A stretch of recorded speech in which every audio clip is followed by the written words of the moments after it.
It's good to be able to share the word of God again. Let's pray. Father God, thank you for this time that we can come to you and desire to hear from you. Holy Spirit, we commit this time to you and ask you to be our teacher. Lord, we need you. We want to hear from the heart of God. Speak to us, Lord, your words of life. Give us understanding and bless us together. In Jesus' name we pray. Amen. Today we want to look at Joshua chapter 6. And the topic is what to do with your Jericho. What to do with your Jericho? First of all, you might ask, what is Jericho? Joshua chapter 6, verse 1. I'm reading from the NIV. Joshua chapter 6, verse 1. Here it says, Now Jericho was tightly shut up because of the Israelites. No one went out and no one came in. So Jericho was a city in the promised land that God had given to the children of Israel, and they were to conquer it. But this city was tightly shut up. No one came out and no one could go in.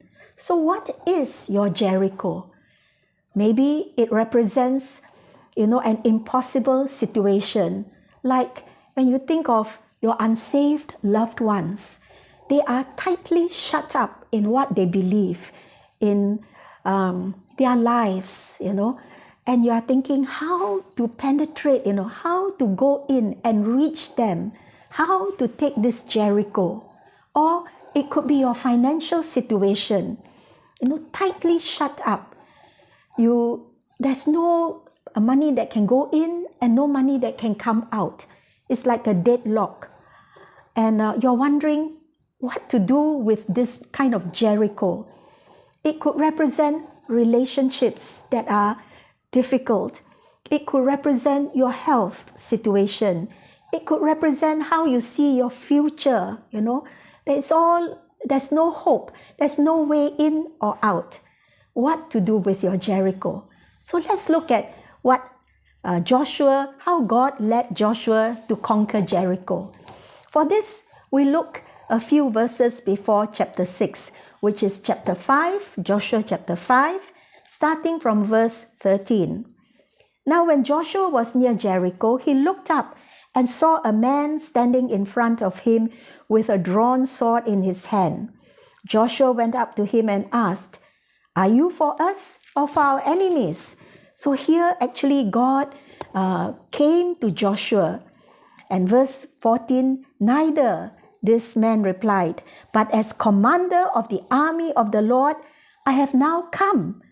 Then Joshua fell face down to the ground in reverence, because Joshua realized this is no mere commander, He's not a human being, he's not a man.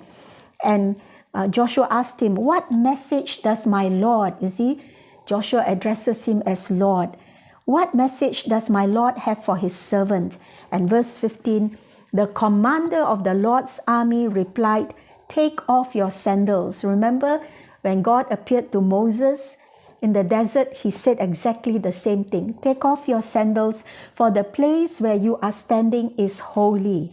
And Joshua did so. So the first thing before we can conquer or deal with our Jericho is to meet with God, like how Joshua met with God. We have to come to God and say, God, what do I do? Help me. What are you going to say to me? I'm your servant. Give me instructions. Show me. And then we come to chapter 6. So Jericho was tightly shut up. And then verse 2, chapter 6, verse 2. Then the Lord said to Joshua. So when we have an encounter with God, it could be during our morning prayer time. It could be, we are doing work and our hearts are just reaching out to God and saying, God, what do you want me to do? And then God speaks. And what does God say? God says, see, I have delivered Jericho into your hands. So when we hear from God, He wants us to see from His perspective. He says, see. What we see is a city that is shut up, a city that is impenetrable. But God says, see, I have delivered Jericho into your hands. And not just the city, along with its king and its fighting men. What does the king of Jericho represent? What do the fighting men of Jericho represent? Well, it represents the authority there, the rulers there, the things that are fighting against us there. God says, I've given them over to you. So we do not have to be fearful anymore that this is a city that we cannot conquer. Even the king there, the ruling, the most powerful person or the most powerful factor in that city, God has given them over to us. So you see how important it is? First, we meet with God, and then we hear from God what He has to say, and then we see what God wants us to see. See the situation from His perspective. Right. Then, when we see the next thing God does is in verse 3 onwards, God begins to give instructions. For Joshua, God told him, you march around the city once with all the armed men. Do this for 6 days. So God begins to give steps, strategies, what to do. March around with armed men. And then verse 4, have 7 priests carry trumpets of ram's horns in front of the ark. Then on the 7th day, so 6 days they are to march around like this, okay? Then on the 7th day, march around the city 7 times with the priests now blowing the trumpets. And verse 5, when you hear them sound a long blast on the trumpets, have all the people give a loud shout. And at that point, the wall of the city will collapse, and the people, your people, will go up, every man straight in. So God begins to give step by step. Like I said, for Joshua, God told him to march around.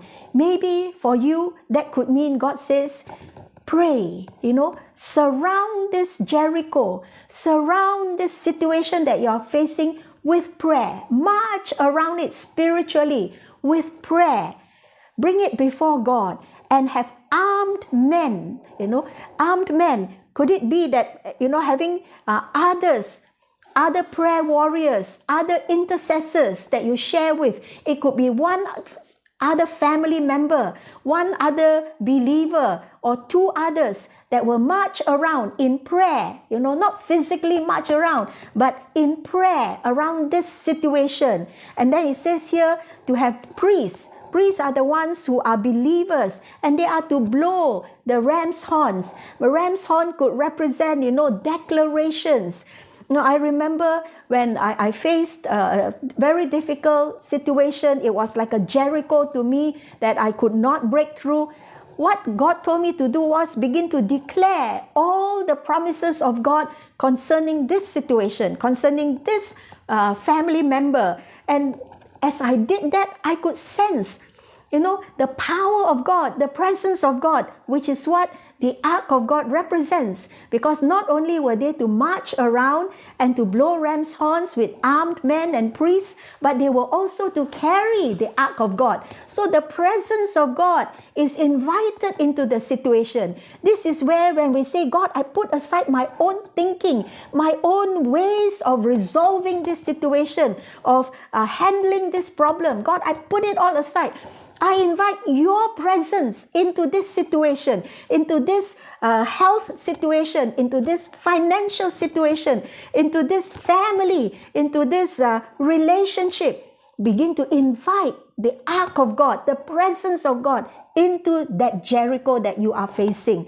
And not only in front were there armed guard, and then the priests, and then the presence of God, but behind there were rear guards, God says this is what you are to do. So at the back, there is also prayer, armed guards, prayer that will close the door for any backlash, for any attack of the enemy. Not only we go forward, but at the back, God is also guarding us. Remember, I told you about the pillar of cloud and the pillar of fire that was in front and that was at the back and that was all around them. So God's promise of His presence in front and behind, all of this God wants us to see. That is what God told Joshua. See, I have given this situation to you. The king and the fighting men, they are all yours. They will not be able to stand against you. But there are steps that you and I have to take. Now, it could be steps of prayer. It could be steps of building relationship. Maybe God is saying, today, you go, bring some food, show some ways of love, offer them your help, your assistance. What are the steps that God is asking you? I cannot tell you. I do not know. Each person's Jericho is so individual, is so personal. But when you take that first step of meeting with the commander of the Lord's army first, and then secondly, hear from him, and then let him show you what the situation really is, and then he tells you what to do step by step by step, you do it. Because it says, after Joshua had heard all of this, in verse 6, so means after hearing, from God, so Joshua, son of Nun, called the priests and said to them, now, you take up the ark of the covenant of the Lord, have 7 priests carry trumpets in front of it. And then verse 7, and he ordered the people, advance, let's do it. When you and I have heard from God, there is a new sense of anointing and courage, instead of letting our hands hang down in defeat and discouragement. We have heard from God. So now we say, yes, we take our position. Let's do what God has shown us to do. Let's advance. Can you see that strength there? March around the city with the armed guard going ahead of the ark of the Lord.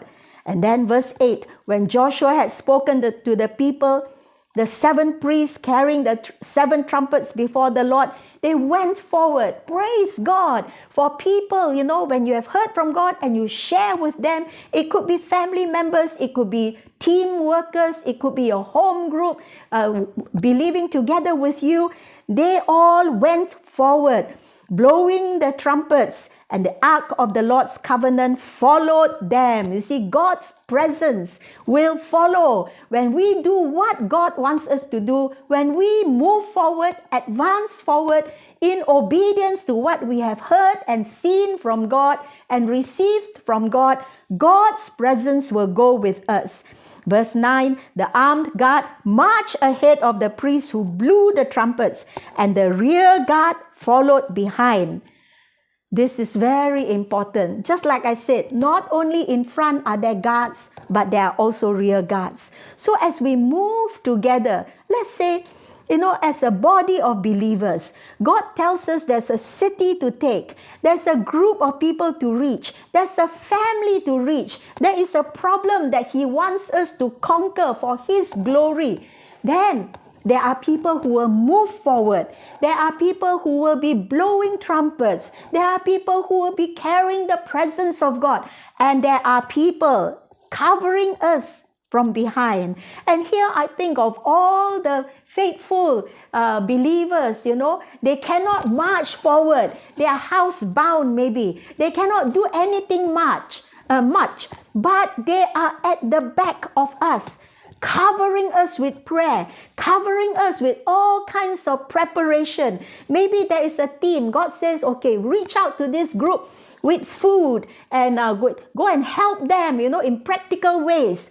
But there's this group at the back who is preparing the food, who is collecting the food, who is cooking the food, packaging the food. And some cannot even do any of that, but they are praying. Now, all that is the rear guard.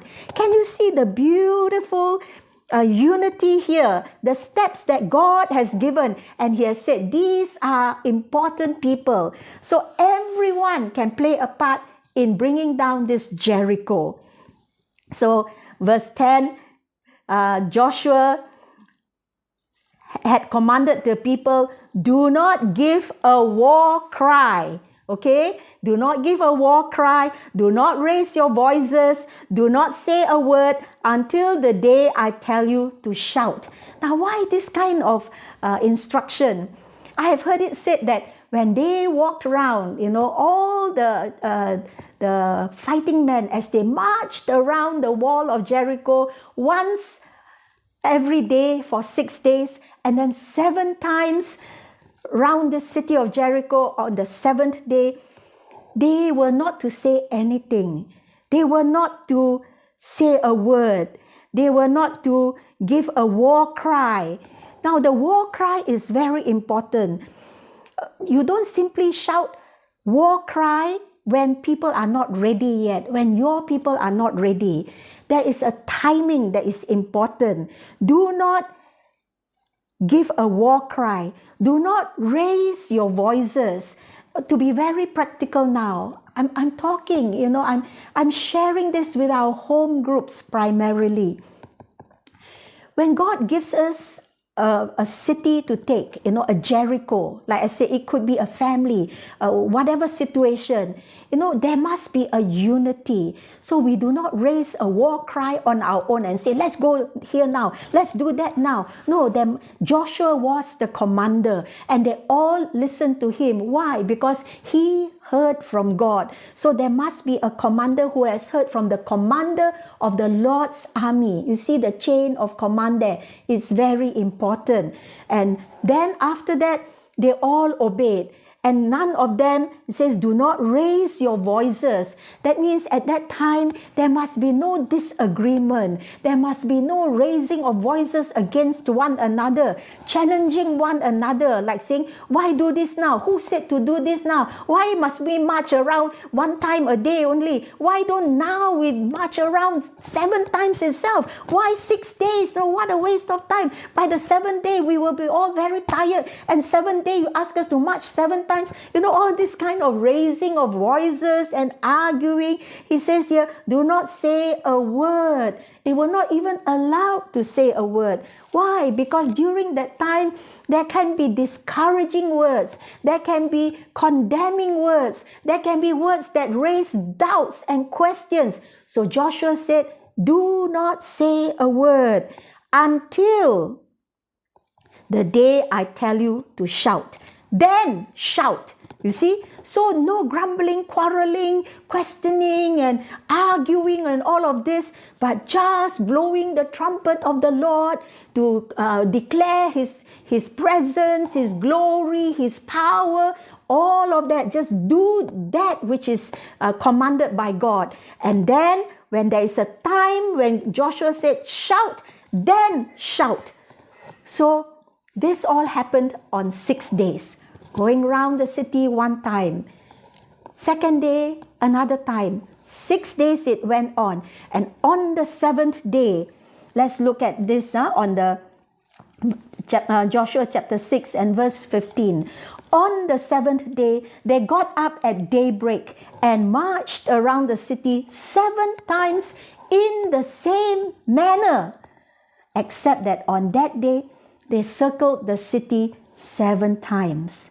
And the 7th time, verse 16, the 7th time around, the priest sounded the trumpet blast. Joshua commanded the people, shout, and he says that, shout, for the Lord has given you the city. The Lord has given you the city. We jump to verse 20. When the trumpets sounded, the people shouted. Can you see? The working together. Those who had the trumpets, they cannot shout. They are to blow. And those who don't have the trumpet, they cannot blow. They are to shout. So each one was doing their part. And at the sound of the trumpet, when the people gave a loud shout, what happened? Verse 20 says, the wall collapsed. This wall that is so thick, history and archaeology tells us the walls were so thick that people could live in the walls. There were houses in the walls. That was where Rahab and her family lived, So the walls were really thick, not like our normal house walls now. And these thick walls, just at the shout, just at the trumpet blast. But more than just the shout or the trumpet blast, it was because they obeyed the command of the Lord.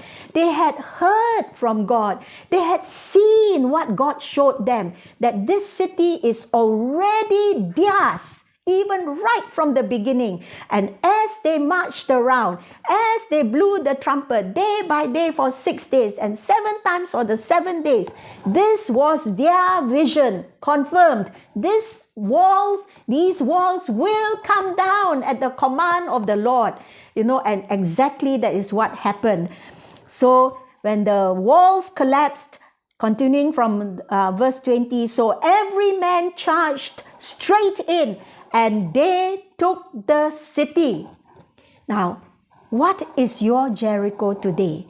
What is it that you and I, in your life, in my life, I think, and you think this is impossible. It's all tightly shut up. No one can go in, and they also cannot come out, if they want to. This is an impossible situation. Whatever it is, first of all, from the Bible we see, meet with God first. Have an encounter with the commander of the Lord's army. Put aside time, take time and say, God, enough, of trying to solve this situation on my own, trying to think of ways to break through. Lord, I need you. Come, speak to me. And then the commander of the Lord's army will say, he will show, and he will tell you what to do, step by step by step. And when he tells you what to do, share it with those who are supposed to be part of this project. For Joshua, it was the priests, those who blow the trumpets, the armed guards to go in front, those who carry the ark, and the armed guards at the back. And they are to march around. So he told them what to do. There were times when he had to command them. There were times when he had to be very firm with them. Don't say anything. Don't shout until I tell you to shout, So all of these things were going on. And the people obeyed. When this happens, the walls will come down. The king and the fighting men that are inside are already defeated. That is God's desire for you and I when we face a Jericho. So be encouraged today, that you are not alone facing a Jericho, but God desires to meet with you. God desires to tell you what to do, and God has already given you your Jericho. It is already defeated. The walls are waiting to crumble, just as soon as you obey God. Let's bow our heads together in prayer. Father God, I do not know what our hearers and listeners to your word today are facing, but you know the Jerichos that we have in our lives. Lord, to you, it is a done deal. To you, you have already given us the Jericho. The walls are already crumbled down. They have collapsed in the heavenlies. As it is in heaven, Lord, it shall be so on earth. It will be a reality. As we hear from you, obey you, it will be so. Thank you, Lord. Thank you in advance for the victory that you have given to us. In Jesus' name we pray. Amen. Share with one another, what is the Jericho that has been in your life? And how, after hearing today's word, what is it that God wants you to do? Is it that He wants you to take some time to seek Him? Is it that He wants you to hear from Him? Is it that He has shown you what to do and that you have to start obeying Him? Share with one another and pray for one another. God bless you.